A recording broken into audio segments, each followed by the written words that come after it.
All right, everyone, welcome back to this another Beefcast production. I will be your casting host. I am Beef. How are you all doing today? I hope everything is going well. I'm having a great day here. Going to get to do a little bit of casting, and so I'm looking forward to this a lot. And we're going to get right on into this. We are going to be covering the finals out of the Asus Republic of Gamers tournament at Assembly Winter 2012 out of Helsinki, Finland, bringing you the finals of best of five series between a Zerg and a Terran player. And here we go. In the bottom right hand corner, we do have the pride of France, the blue Zerg, and an American player in spirit. He's mil.Stephano. Stephano, gonna hop right in there. In the top left-hand corner, we do have the ace of Team SCV Life, the champion of the GSL Super Tournament in 2011. He is TSL.Polt. And so we are spawning here in cross spawns on Antigua Shipyard, GSL Antigua Shipyard, so no gold, anything like that. Like I said, forced cross spawns, so these players are going to know where each other are, and Stefano's actually using this to his advantage as he's going to be sending up a drone to get a very early scout on Polt, see what's going on over here, and it's very important for a Zerg player to get inside of the base before the second supply depot can get dropped here to complete this wall off. Something that Polt's very fond of doing quite early to deny scouting, and the reason that you want to get in here is to identify if there's any kind of a 2-rax pressure coming or if they're going to be getting gas. And so we do see that gas has already been taken, and Stefano's going to see that as well. So he's immediately going to be able to say, hey, there's no 2-rax coming, and just like that, he drops a hatchery, knowing that the chances of a strong bunker rush are going to be relatively minimal off that 1-rax with gas. So he's going to feel comfortable taking that hatchery and then a spawning pool probably at 15, 16 supply, something like that here. Yeah, 16 supply spawning pool going to be coming up, and probably a gas right after that. Back here for Polt, we did see 12 racks and I believe 13 or 14 gas. So something like that is going to be very indicative of Reactor Hellion. Probably going to see a factory dropped pretty soon as he hits around 100 gas. So we do see the Marine actually being rallied across the map. Marine's going to be making its way over here. SCV is going to be over here, going to scout that hatchery, going to get up in there and be able to see that there is a gas taken in addition to the spawning pool timer. As a result, he's going to drop a bunker, and it's decent positioning here. Going to be able to minimize surface area for Zerglings to be able to get around, but not perfect positioning, and so the SCV is going to be vulnerable to these drones attacks. Nice job of Stefano to pull these drones down here at this time and be able to deny this. The Marine is going to be coming in right now, and he might be able to put a little bit of damage here, but with the SCV being so low on life, actually going to die right there. And yeah, that's not going to happen. That'll get canceled pretty soon. Back at home, we do see the factory was dropped right at that 100 gas mark, in addition to a reactor. So as soon as those are done, these buildings will be swapping out, and reactor Hellion production will be starting. In addition, to high ground command center here. So taking the economic route, but also playing it safe. Doesn't want to drop that on the low ground in the event that there are going to be a lot of Zerglings coming across the map, which there are 4. But there are 2 Marines, and so those should be able to defend against 4 Zerglings relatively effectively, especially since Stefano is going to be sending a couple of these Zerglings back. This one's probably going to be going in scouting. Yeah, it's going to scout for something like double racks around there. One's going to go up here, one's going to sit over at the third, make sure there's nothing at the third. And I'm actually just going to be hanging out at home. But the Zergling was cleaned up. Let's take a look here, and didn't actually see the reactor Hellions coming out. So he's going to be oh no, he's going to see that with the Zergling at the middle. Very nice job, Stefano, to be able to maintain that map control as best as possible. Back home, we do see a tech lab actually being added to this barracks, in addition to a Marauder producing and stim pack research starting. And Stefano's spine crawler up at the front is going to finish at the exact second that the Hellions are going to move in. So Hellions are going to be taking a lot of damage if they try to dart past that spine crawler. But these days, Hellions aren't used so much for economic damage directly, not trying to kill drones so much, especially after Blue Flame was nerfed. These days, they are actually used more so for map control and to deny creep spread. So doing a little bit of indirect damage based off of these 4 Zerglings that are having to be built. And there'll probably be more than just that, but he's going to have to build some Zerglings so that he can try to get these Hellions out of the way so he can start spreading his creep. And ideally, you want to get your creep start to spread on the low ground here. Push out with the spine crawler or 2 onto the low ground, and the Hellions are relatively ineffective, but look at this. We do see a total of 6 Hellions all the way up now with a couple of Marines and a Marauder. So there looks like there's going to be a little bit of a push here. Only one Spine Crawler and about 20 Lings here with 16 more Lings on the way. He was able to spot some of that. But Marauder going to be putting damage into the Spine Crawler here with a nice surround on the Lings, though. They are going to be able to take out that Infantry. Queens and Spine Crawler are going to deal with that. But only one Hellion going down. It looks like about 5 Hellions are going to survive here. So nice control with the Hellions. You really want to keep those alive, because as soon as those retreat, then he's going to be able to start spreading that creep. That creep tumor will start to spread a little bit more, and I would like to see a Queen drop another creep tumor right there, and then start to push out with the Spine Crawler. Sorry, I've got the hiccups a little bit, guys. Back home, we do see that another 2 barracks have been dropped. Both of those going to be using reactors. The reactor from the factory. Going to go ahead and swap out the reactor built to Starport, or factory built a reactor for the Starport. So medevac production is going to be beginning right there. But as soon as those Hellions left, like I said, the creep spread is going to start.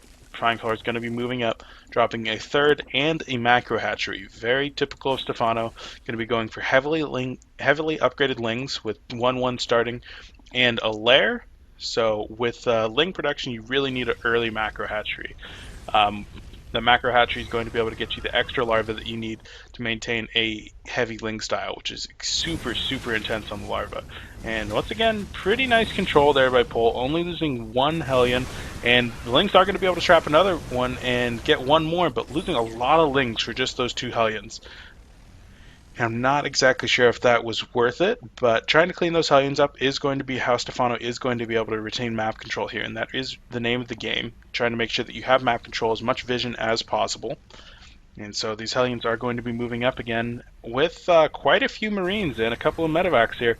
This is a relatively strong push, and Stephano does not have any production buildings other than a spawning pool at this point. Lair is just finishing up right now, but there are no baneling nests, no infestation pit, no roaches, nothing like that yet.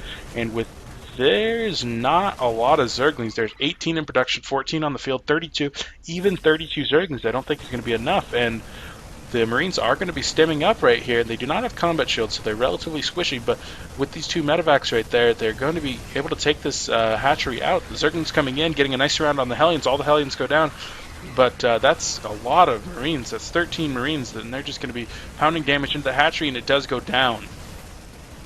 So Stephano continuing to produce Zerglings right now, a total of 21 on the field with the 26 in additional production, and right now we do have the infestation pit finishing up right now, so pathogen glands will be started momentarily, and once pathogen glands starts, it's going to be about 100 seconds before you'll see the first infestor come out, but more Marines and a couple more medevacs going to be joining up here, plus 2-2 starting in addition to pathogen glands.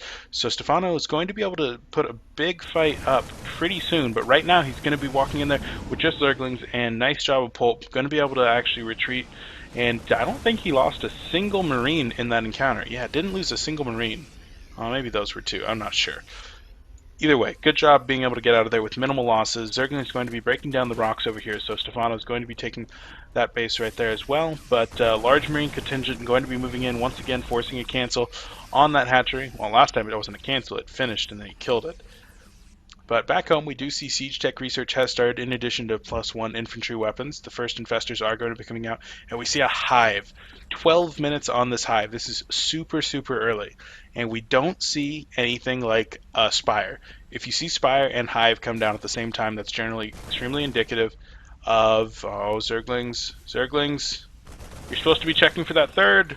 He's supposed, he saw SCVs going up there. He can assume that there was a 3rd there. But anyway, if you see a spire coming down at the same time as the hive and the spire have the same build time. So if you start those at the same time, you can get a greater spire as soon as the hive finishes, and then begin production of those broodlords. But because we did not see a spire, I'm thinking this is going to be Ultralisk. Stephano, at least at this time, which is about 3 months ago now, was very, very fond of his Ultralisk play. And with the heavy ground upgrades that he had, yeah, the Ultralisks are going to benefit from that as well. And so we do see this drop, going to fly right over a Zergling, so might even just stop right there. Unload, going to take out that Zergling, no problem. And so Stephano's Overlord over here actually in a very nice scouting position, going to be able to see the armory coming down right now. So with that, he's going to be able to say, hey, he's probably going to be starting plus 2-2 pretty soon here. And it's actually going to be plus 2-1 that he's starting, because plus 1 just started right now. Medevac walking in right there, kind of an awkward spot. Going to have to use about 3 fungals here to get that Medevac. And that's a little bit more energy than you really want to have to just get one Medevac, but yeah, every Medevac counts. And this is something nice that we see by Polt every once in a while, is he'll send a Marine up here. Anytime that he thinks that the Zerg might be expanding to a couple of different areas, he'll send a Marine into this area, and then he'll patrol between these 3 different bases. So very nice job keeping awareness here by Polt. And Zerglings are going to make their way up in here, and these Marines are in a pretty good position, minimizing surface area, not allowing the Zerglings to really get behind them. Going to take out quite a few of them before they do end up dying, but there was just superior Zergling numbers there. 5 siege tanks are going to be moving out right now. Back home, we do see that Stephano has indeed started +3 and adrenal glands, and we'll see what he's going to be able to do here with these infestors. They do not have burrow, something that you would see almost always from Zergs these days. Ultralisk production has started as well, but right now I think that these siege tanks are in a pretty defensible position, but he has left his flank wide open, and these Zerglings are going to be making their way up, trying to assault the space right there, but there's nothing there. And we'll see if the Zerglings do in fact decide to make it over into the space. This is a orbital command, not a planetary fortress. Very, very susceptible to lings. And the siege tank is not even sieged up. It's going to die before it even gets a shot off, unless he just walks right on by it. But nice fungal growth there from the infestors. Lings are going to be making their way, and they're going to force a liftoff, but he's going to lose a lot of these infestors because he doesn't have any ling support. Nice fungal growth. Once again, going to be able to do a lot of damage to these Marines and Marauders as they come on through here, but these lings are going to be coming up against another wall. And very unfortunate for Stephano, going to be able to get in there with a few lings, but not a whole lot. Lings are finally going to be coming back with a couple of infestors and an ultralisk, but the siege tank line finally has moved back, and 6 siege tanks will absolutely decimate infestors and ultralisks when they're not sieged up. Look how fast they absolutely mow through those things. Going to end up 4-shotting each one of those infestors at this point. And yeah, we'll see how this goes. I think Stephano's kind of in a bad position right now. He wasted a lot of units over there trying to break through that wall, and he was not successful. Lost a large majority of his infestors, down to just 3 infestors and 2 ultralisks right now, in addition to about 60 lings, whereas there's still a relatively high siege tank number right here. 7 siege tanks already sieged up in a good position right here, with additional units streaming across. Marines, Marauders, and tanks with still 6 medevacs, 3 of them with pretty good amounts of energy right now. And so we do see that this base was actually taken out. There must have been a drop there. I'm really sorry that I missed that. Zergling's going to be charging in, catching a couple of the siege tanks unsieged.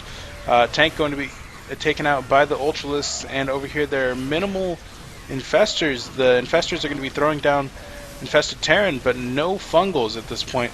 And right now it's just kind of chaos, as the ultralists are going to be cleaning most of this up, and the Zerg player has gotten the better engagement here, but here come the reinforcements, and I don't know if there's enough units left here from Stephano to clean all this up. The tank in the background going to be pounding in damage. One ultralist down, and right now he's just down to 1 ultralist and a few lings. Nice fungal going to be catching a couple of Marines there, but the last ultralist does fall. There's nothing but lings and a couple of infestors without energy. Lots of Zerglings again, but they are +2-3 with adrenal glands, so they do quite a bit of damage. Very effective against Marauders. I'm surprised the siege tank is not sieging up. If that siege tank was sieging up, its kill count would be significantly higher right now. A little bit of an oversight there by our Terran player. And the infestors are going to be moving out right now, but they have no energy. Trying to catch this one Marauder here, and I don't think he's going to be able to. He's going to have to retreat once that siege tank gets sieged up. And Polt has finally reestablished this base over here, getting that resaturated. And there's a couple of medevacs over here where I would like to see Polt retreat those. Those are very important units, very costly units at 100 each. And dropping a couple of infested Terran there to try to soak up some siege tank fire, but this was a bad engagement for Stephano. There's no way in hell that he's going to be able to clean up all these units. Maybe he will. Maybe I lied. He came in with another ultralisk, but still going to lose a lot of his important units. Loses every one of his ultralisks at the end of this, and the infestors. Oh, well, we'll see how this goes. He is running right into the maw of our Terran player with the reinforcements coming out continuously. Zergling's going to be cleaned up, and there's one Ultralisk left, going to be able to take out a couple of those supply depots with his dying breath. Zergling's still going to be streaming in. Lots of infestors coming in. That's what he needed, was those infestors. But the siege tanks are going to be able to throw down pretty massive amounts of fire onto these Zerglings. Only get one volley off, and Polt is forced to GG out. And Stephano takes game one. So, wow, very nice job from Stephano. I thought he was on the ropes for quite a bit there, losing a couple of his reinforcement bases, but he was able to pull that one out.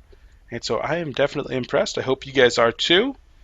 Once again, I've been your casting host, Beef. Still very new to this. This is only about my 6th solo cast, something like that. 6th series solo cast. So please make sure to comment. Help me become a better caster so that I can help provide you guys with better casts. Make sure to like, subscribe, follow, and stay tuned for Game 2.